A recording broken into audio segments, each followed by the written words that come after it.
Hi hello welcome to my ఇంటి రుచులు vegetarian. ఈరోజు గోరుచిక్కుడుకాయతో గ్రేవీ కర్రీని ఎలా ప్రిపేర్ చేసుకుందాము ఈ వీడియోలో చూద్దాము. ఈ కర్రీ మనకు రైస్లోకి, చపాతీ, రోటీ, పుల్కా దేంట్లోకైనా కూడా కాంబినేషన్గా చాలా బాగుంటుంది. నేనైతే చపాతీ చేసి ఈ కర్రీ చేశాను. చాలా పర్ఫెక్ట్గా ఉంది. పిల్లలు కూడా చాలా ఇష్టంగా తిన్నారు. సింపుల్ ప్రాసెస్తో ఈజీగా టేస్టీగా గోరుచిక్కుడు గ్రేవీ కర్రీని ఎలా ప్రిపేర్ చేసుకుందాము ఈ వీడియోలో చూద్దాము. ముందుగా గోరుచిక్కుడుకాయలు తీసుకుని ఇలా చిన్న ముక్కలుగా కట్ చేసుకుని ఒక 75% ఉడికించుకోవాలి.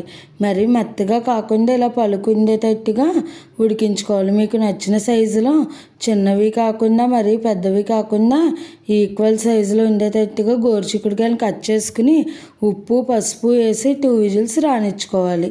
తర్వాత ఒక కడాయి తీసుకుని అందులోకి ఒక 1/2 కప్పు వరకు ఆయిల్ని వేసుకోవాలి. ఆయిల్ హీట్ అయిన తర్వాత ఇందులోకి మనం సన్నగా చాప్ చేసుకున్న ఉల్లిపాయలని వేసుకోవాలి. నేను ఒక 3 ఉల్లిపాయల వరకు తీసుకున్నాను. ఇలా సన్నగా చాప్ చేసుకుని వేసుకుంటే గ్రేవీ కర్రీ టేస్ట్ చాలా బాగుంటుంది. అలాగే ఉల్లిపాయలు కూడా త్వరగా మగ్గిపోతాయి. ఇప్పుడు ఇలా ఒకసారి మిక్స్ చేసుకుని తర్వాత మీడియం ఫ్లేమ్లో ఈ ఆనియన్స్ని కలర్ చేంజ్ అయ్యి ఫ్రై అయ్యేంత వరకు ఫ్రై చేసుకోవాలి.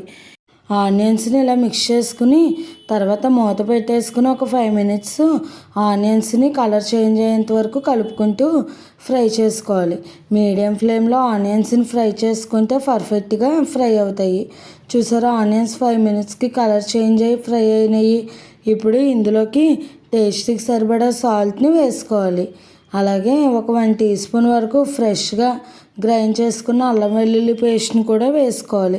ఫ్రెష్ అల్లం వెల్లుల్లి పేస్ట్ అయితే ఫ్లేవర్ చాలా బాగుంటుంది. ఇప్పుడు అల్లం వెల్లుల్లి పేస్ట్ పచ్చివాసన పోయేంత వరకు మిక్స్ చేసుకుంటూ ఫ్రై చేసుకోవాలి. తర్వాత ఇందులోకి 3 మీడియం సైజు గల బాగా పండిన టమాటాలను ఇలా ప్యూరీలాగా చేసుకుని వేసుకోవాలి. మీరు తీసుకున్న టమాటాలు పెద్దవైతే కనుక 2 టమాటాలు సరిపోతాయి. తర్వాత జీడిపప్పు, గసగసాలు అలాగే దోసపప్పు ఇలా మెత్తగా గ్రైండ్ చేసుకుని వేసుకోవాలి. అన్నీ కూడా 2 టీ స్పూన్స్ చొప్పున వేసుకుని ఇలా మెత్తగా పేస్ట్ చేసుకోవాలి. అప్పుడు కర్రీ మనకు క్రీమీ టెక్స్చర్ వచ్చి టేస్ట్ చాలా బాగుంటుంది. ఇప్పుడు ఈ రెండింటిని కూడా మరలా ఒకసారి అంతా మిక్స్ చేసుకోవాలి. ఇలా అంతా ఒకసారి బాగా మిక్స్ చేసుకున్న తర్వాత ఇప్పుడు నెక్స్ట్ 1 టీ స్పూన్ కారాన్ని వేసుకోవాలి. తర్వాత 1/2 టీ స్పూన్ పసుపు అలాగే 1 టీ స్పూన్ గరం మసాలాని కూడా వేసుకుని ఈ కారం మసాలా అంతా కూడా మంచిగా ఫ్రై చేసుకోవాలి. మీరు పచ్చిమిర్చి యాడ్ చేసుకుంటే కనుక కారాన్ని తగ్గించి వేసుకోవచ్చు. నేనైతే పచ్చిమిర్చి వేసుకోవడం లేదు, ఎందుకంటే గోరుచిక్కుడు కూడా గ్రీన్ కలర్ ఉంటుంది. మళ్ళీ అది ఇది పిల్లలు కన్ఫ్యూజ్ అయ్యి తినేస్తారేమో అన్న భయంతో నేను పచ్చిమిర్చి వాడలేదు. ఇప్పుడు 1 టీ స్పూన్ పంచదారను కూడా వేసుకుని మిక్స్ చేసుకోవాలి. గ్రేవీ కర్రీస్ దేంట్లోకైనా కూడా పంచదార వేసుకుంటే కలర్ బాగుంటుంది, అలాగే టేస్ట్ కూడా చాలా బాగుంటుంది. ఇప్పుడు ఇదంతా ఒకసారి ఇలా మిక్స్ చేసుకున్న తర్వాత కొద్దిగా కరివేపాకును కూడా యాడ్ చేసుకోవాలి. మీరు పచ్చిమిర్చి యాడ్ చేసుకుంటే కనుక ఈ స్టేజ్లోనే పచ్చిమిర్చిని కూడా పొడిగ్గా చీలికల్లా చేసుకుని వేసుకోవచ్చు. తర్వాత మరలా ఇందులోకి ఒక 1/2 కప్పు వరకు వాటర్ని వేసుకోవాలి. వాటర్ వేసుకోవడం వల్ల మసాలాలు మనకు మాడిపోకుండా ఉంటాయి. ఇప్పుడు ఇలా అంతా వాటర్ని కూడా మిక్స్ చేసుకున్న తర్వాత మరలా ఒకసారి మూత పెట్టేసుకుని ఒక 8 లేదా 10 నిమిషాల వరకు లో ఫ్లేమ్లో ఆయిల్ పైకి తేలేంత వరకు కుక్ చేసుకోవాలి. చూసారా, మనకు ఒక 8 నిమిషాలకి ఇది బాగా కుక్ అయ్యి ఆయిల్ పైకి తేలుతుంది. ఇప్పుడు ఇదే స్టేజీలో మరలా ఒకసారి మిక్స్ చేసుకుని తర్వాత మనం ముందుగా కట్ చేసి పెట్టుకుని ఉడకబెట్టుకున్న గోరుచిక్కుడు ముక్కల్ని వేసేసుకోవాలి.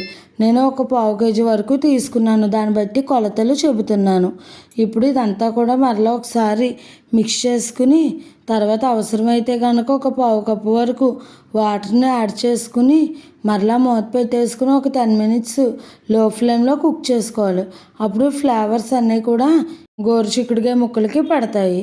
మరలా ఒకసారి అంతా మిక్స్ చేసుకుని మరలా మూత పెట్టేసుకుని ఒక 2 లేదా 3 నిమిషాలు మీడియం ఫ్లేమ్లో ఫ్రై చేసుకుంటే సరిపోతుంది. ఇదే స్టేజ్లో సాల్ట్ కూడా అడ్జస్ట్ చేసుకుని ఒకసారి మిక్స్ చేసుకుని మూత పెట్టేసుకోవడమే.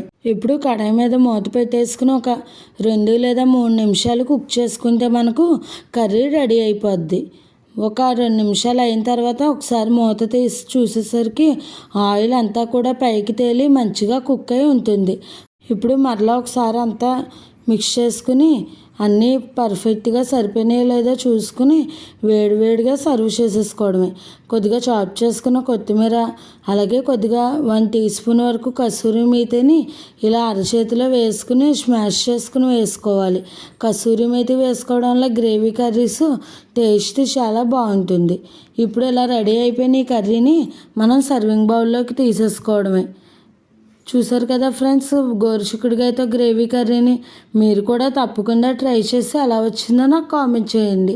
అలాగే మరిన్ని మంచి మంచి రెసిపీస్ కోసం నా ఛానల్ని ఫాలో అవ్వండి. మీకు ఏమైనా వెజిటేరియన్ రెసిపీస్లో వెరైటీగా, హెల్తీగా, టేస్టీగా, సింపుల్గా కావాలి అనుకుంటే నాకు కామెంట్ చేయండి. ఈ రెసిపీ మీరు చపాతీ, రైసు, పుల్కా దేంట్లోకైనా కూడా కాంబినేషన్గా తీసుకోవచ్చు. చాలా టేస్టీగా ఉంటుంది. అలాగే ఈ రెసిపీ కనుక మీకు నచ్చినట్టయితే లైక్ చేసి, షేర్ చేసి, కామెంట్ చేసి నా ఛానల్ సబ్స్క్రైబ్ చేసుకుని పక్కనే ఉన్న బెల్ ఐకాన్ క్లిక్ చేయడం మర్చిపోకండి. Thanks for watching.